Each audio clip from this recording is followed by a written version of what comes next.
미국 주식 통해서 우리 장의 투자 포인트 짚어보겠습니다. 한국투자증권 김권진 팀장 자리해 주셨습니다. 어서 오세요. 네, 안녕하십니까. 네, 오늘 다우와 S&P 500은 사상 최고치를 경신했고요. 나스닥도 1% 방등하는 흐름, 3대 지수 모두 상승 흐름 보였습니다. 자세한 시장 상황 첫 번째 이슈부터 얘기 나눠보도록 하죠. 테슬라도 700달러 선을 회복했고 애플도 2% 넘게 올랐고요.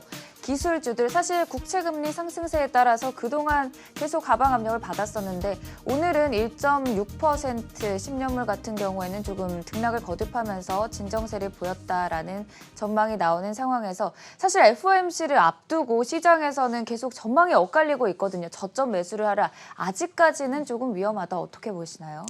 자, 우리 여러 가지 17일, 18일 우리가 FMC가 열리면서 거기에 대한 이런 이슈가 나오고 있죠. 실제 우리나라는 18일 아침에 확인을 할 수가 있을 건데요. 실제 지금 현재 FMC 쪽에서는 야, 뭐가 나올 거야라고 얘기를 하는데 대부분의 사람들은 그러지 않을 거야. 그냥 평범하게 지금의 기조를 유지할 거야라는 이런 분위기가 더 오른 것 같다라는 겁니다. 이 말 무슨 말이다? 별 다른 건 안 나올 확률이 높아요라는 이런 이야기를 해드릴 수 있을 것 같고요. 신중하게 계속해서 결정하겠다. 결국은 딱 두 가지입니다. FMC 쪽에서는 생각하고 있는 게 바로 이 물가와 이 고용인데요. 고용이 아직까지 완벽하지가 않아. 그러니까 우리 계속해서 이 저금리 상황 유지해야 돼라는 이 정도의 멘트가 나오지 않을까라는 이런 생각을 하고 있습니다. 어찌됐든 그렇지만 지금 현재 시장은 계속해서 국채 금리가 어떻게 움직이느냐에 따라서 계속해서 이야기가 나오고 있는 거고요. 급격한 변화만 일어나지 않는다면 실제로 금리가 올라간다는 것은 경기가 막 좋아지고 있다라는 이런 것을 어떻게 보면 방점을 나타내주고 있는 것이다라고 판단해 주시면 될 것 같습니다. 실제 나스닥 같은 경우도 상승을 해줬기 때문에 간만에 또 모든 업종이 좀 긍정적인 모습이 나오고 있지 않나. 그리고 10년 만기 국채 이제 물 같은 경우는 1.6 정도에서는 멈춰주지 않을까라는 이런 기대가 점점점 형성이 되고 있다라는 얘기를 해드리겠고요. 급격한 변화보다는 우선은 FMC가 이제 끝나고 나면 어떤 한쪽으로의 변화가 나타날 확률이 좀 커 보인다라는 거. 지금 현재 분위기는 조정을 일단 받고 다시 한번 상승 쪽으로의 이런 전환이 일어나지 않을까라는 이런 이야기를 해드릴 수 있을 것 같습니다. 실제 기술주들 좋았으니까요. 오랜만에 카카오와 네이버 같은 이런 대표적인 기술주들이 움직임이 있을 것 같다라는 얘기 드리겠습니다. 네, 또 18일에 있을 FOMC 결과가 중요한 포인트가 될 것으로 보이네요. 바로 이어서 두 번째 이슈로 넘어가 보도록 하겠습니다. 또 간밤에 폭스바겐이 파워데이에 배터리 관련한 전략들을 발표했는데요.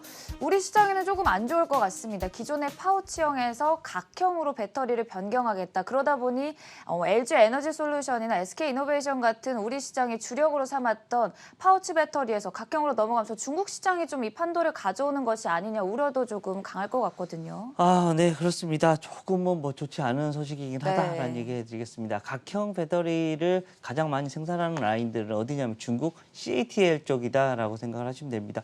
각형이 뭐야라고 하시면 우리 예전에 여러분들이 휴대폰 사용하셨었잖아요. 휴대폰 사용하고 계셨을 건데 예전에는 분리형 휴대폰이었지 않습니까? 그래서 우리가 다들 보셨던 이런 배터리, 이게 어떻게 보면 각형의 대표적인 이런 배터리다라는 겁니다. 이게 사실은 전기차로 넘어오면서도 이게 좀 편하다, 공간 효율성이나 이런 게 출력도 좀 좋아라는 얘기를 했었었는데 무겁다라는 이런 좀 단점이 있었습니다. 그래서 우리는 좀 다른 파우치형으로 좀 많이 이동이 되어 있었었는데요. 실제 SK 이노베이션 같은 경우가 이 파우치 쪽에 어떻게 보면 대표적인 이런 회사입니다. LG 같은 경우도 파우치형을 하고는 있지만 많이 하고 있지만 LG 같은 경우는 지금 현재 매출자가 많이 다양화되어 있기 때문에 그렇게 덜 손해를 보는데 SK 이노베이션 같은 경우는 뭐지? 라는 이런 식의 흐름이 나타나 줄 수 있는 모습이 나올 것 같다는 얘기를 해드리겠습니다. 실제 여기 여러 가지 이런 이쪽 라인들은 이렇게 변화했지만 또 다른 쪽 라인들은 또 그렇지 않다라는 거 계속해서 진화가 되고 있는 과정이고 하나의 목표점이 있으면 그것에 따라서 지금 현재 전기차의 가장 큰 이런 핵심이 바로 배터리이기 때문에 거기에 대한 이런 이슈는 계속해서 나올 확률이 높아 보인다라는 얘기 해드리도록 하겠습니다. 네, 당장 우리 시장에는 조금 부정적인 영향을 끼칠 것 같습니다. 이 폭스바겐의 매출 자체가 40% 정도 중국 시장에서 차지하고 있기 때문에 아무래도 이 부분을 신경 쓰는 것 같은데요. 이와 관련해서 자세하게 얘기 짚어봤고요. 세 번째 이슈로 넘어가 보도록 하겠습니다. 오늘 미국 시장에서 단연 돋보였던 부분이 여행 관련주들의 강세였는데 AMC 엔터테인먼트가 영화관을 재개장하겠다는 입장을 발표했습니다. 로스앤젤레스 지역에 두 곳에서부터 재개장을 시작하고요. 19일부터는 전면적으로 로스앤젤레스 지역에서 재개장을 하겠다라는 입장을 밝혔습니다. 사실 유럽에서는 지금 계속해서 코로나19 확산세가 심각한 상황이지만 미국 내에서는 조금씩 회복하는 흐름을 보이고는 있는 상황이거든요. 네, 그렇습니다. 디즈니 같은 경우도 놀이공원에 우리 다시 개장할 거야라는 이런 분위기가 관측이 되고 있고 이렇게 영화관 같은 경우도 어떻게 보면 일상으로의 복귀가 조금씩 나타나고 있는 게 지금 현재 현실이다라는 얘기를 해드리겠습니다.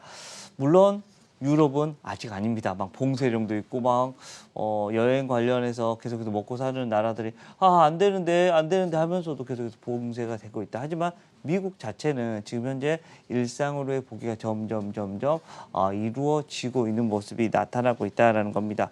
실제적으로 뭐 영화관뿐만 아니라 이런 엔터테인먼트 업종에 대한 이런 긍정적인 이슈들이 계속해서 들려오고 있고요.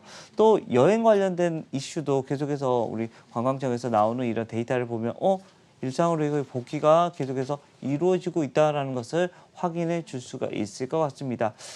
코로나 이슈가 팬데믹 이후 지금 현재 1년이 넘게 지나고 계속해서 이렇게 오래 갈 거라고도 사실은 시작할 때만 해도 상상을 못 했었는데 지금 현재는 어떻게 내후년이나 이렇게 실제적으로 우리가 해외로 갈 수 있을까라는 이런 고민을 해보는데요. 어찌됐든 그 기대감만은 지금 현재 바로 앞으로 다가오고 있는 것 같습니다. 앞에서 바로 우리 올해 말이면 여행을 갈 수 있지 않을까? 내년에는 무조건 여행을 가야지라는 이런 분위기가 형성이 되고 있는 겁니다. 그 기대감을 가지고 지금 현재 여행 관련된 주식들이나 엔터테인먼트 관련된 주식들이 다시 한번 움직이기 시작을 했고 거기에 대한 일상으로의 복귀 관련된 주식, 경기 민감 주식들이 움직이고 있다라고 판단하셔야 될 것 같고요.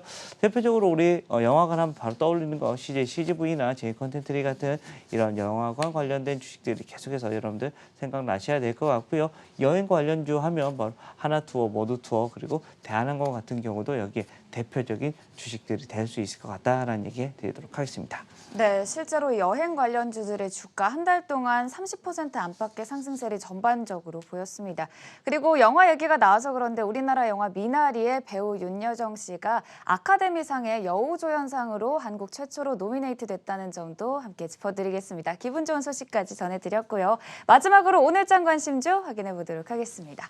오늘장 관심주 시즌 들고 오셨어요. 제가 정말 이런 말 안 하려고 했는데 아니, 말 안 하셔도 됩니다. 매 분기마다 시즌을 갖고 오시는데 정말 얼마나 좋게 보시는지 한번 오늘 들어보도록 하겠습니다. 숫자가 나왔습니다. 네. 숫자가 나왔습니다. 잘 나왔나요? 네, 1월하고 2월달 매출이 작년 대비해서 8배 이상이 증가를 했다고 합니다. 근데 주가는 꼬라박아져 있거든요. 네. 그래서 많이 하락이 돼 있어서 이건 싼데 너무 싼 건데 라는 이런 생각 그리고 물론 경제 재개가 계속해서 좀 나올라 좀 긍정적으로 얘기가 나오고는 있습니다. 하지만 여전히 우리나라만 보더라도 여전히 400명대 계속해서 유지가 되고 있고 바로 계속해서 이 검사 건수는 이건 다 어디 매출 바로 시즌에 매출이 된다라는 거. 그리고 유럽 쪽은 계속해서 지금 현재 봉쇄령 얘기가 나오고 있고 지금 우리가 맞고 있는 이런 백신도 지금 현재 계속해서 잡음이 들리고 있다라는 거 얘기를 해드릴 수 있습니다.